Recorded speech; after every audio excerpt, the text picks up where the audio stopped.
दोस्तों आज की इस वीडियो में हम बात करेंगे कि किस तरह शहजादी हिंद अल कासमी के कहने पर पूरी उम्मत मुसलमान उठ खड़ी हुई है, किस तरह इस्लामोफोबिया को खत्म करने के लिए मुसलमान आगे निकले हैं और हिंद अल कासमी हिंदुस्तान में रहने वाले मुसलमानों की आवाज बनी है। आपको ये भी बताएंगे कि कुवैत की गवर्नमेंट ने किस तरह का स्ट्रिक्ट एक्शन लिया है मोदी के खिलाफ। क्या मोदी कुवैत के अंदर जा पाएगा? उसके वज़रा जो इस्लाम मुखालिफ तकारीर कर रहे हैं, मुसलमानों की खवातीन को टारगेट कर रहे हैं, क्या वो अरब ममालक में बाद में जा पाएंगे या नहीं? मोदी किस तरह अरब ममालक के पांव पकड़ रहा है, किस तरह अपने सफीरों को बुलाया है उसने, ये तमाम तर कहानियां आज की इस वीडियो में हम आपके साथ शेयर करेंगे। छोटी सी गुजारिश है कि वीडियो को लास्ट तक जरूर देखें ताकि इस कहानी का पस मंजर आपको सही से समझ आ सके। नाज़रीन ग्रामी, सबसे पहले बात करते हैं कि 22 अरब ममालक ने मोदी के खिलाफ स्ट्रिक्ट एक्शन लिया है। OIC के ममालक हैं ये सारे 22 के 22, और इन्होंने ये बात कही है कि मोदी की रियासती दहशतगर्दी को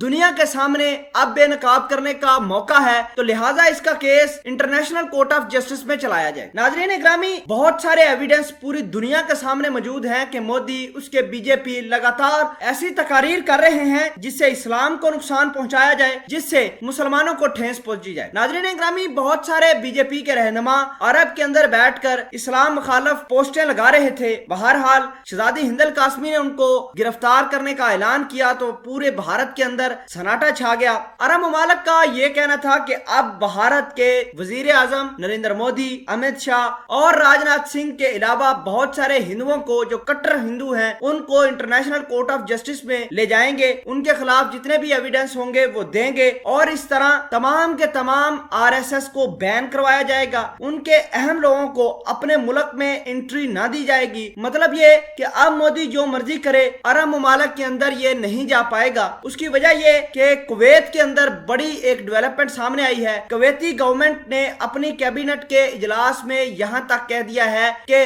RSS के गुंडे जो भी इस्लाम मुखालिफ पाए जाते हैं उनको फांसी होनी चाहिए और इनके जो जो हुक्मरान मुलव्वस होंगे इस्लामोफोबिया में उनको अपने मुल्क के अंदर दाखिले पर पाबंदी लगानी चाहिए। नाज़रीन ग्रामी, बहुत सारे अरब ममालक ने अब यह भी सोचा है कि मोदी के खिलाफ ऐसी कंक्रीट हिकमत अमली अपनाई जाए ताकि हिंदुस्तान के अंदर मौजूद मुसलमान भी सुख का चैन ले सके और फिर पूरी दुनिया में इस्लाम के खिलाफ जो प्रोपेगेंडा हिंदुओं ने शुरू किया है वो भी खत्म हो सके। आपको ये बता दें कि मोदी ने अपने सफीरों को बुलाया है अरब ममालक से, उनके साथ राब्ते भी किए हैं और उनको कहा है कि मेरी जो पॉलिसी है वो अरब ममालक में दोबारा पहुंचाओ, मेरी आवाज पहुंचाओ। अरब ममालक मेरी बात सुनने के लिए तैयार नहीं है। बहरहाल बहुत सारे सफीरों ने, जैसा कि हिंदुस्तान का सफीर दुबई के अंदर मौजूद है, उसने दुबई गवर्नमेंट से मोदी का पैगाम पहुंचाने की कोशिश की, लेकिन दुबई गवर्नमेंट ने किसी किस्म का कोई रिप्लाई नहीं दिया, जिससे ये साबित होता है कि मोदी की पॉलिसियां अब अरब ममालक के सामने रेत की दीवार साबित हुई हैं। हम शहजादी हिंद अल कासमी को खराजे तहसीन पेश करते हैं कि जिनके ट्विटर कैंपेन की वजह से पूरे उम्मत मुसलमान जाग उठी है और मोदी को अब फांसी इंशाल्लाह होगी। मोदी के गोडी मीडिया की वजह से पूरा जो इंतशार फैला है इंशाल्लाह वो भी बैन होगा।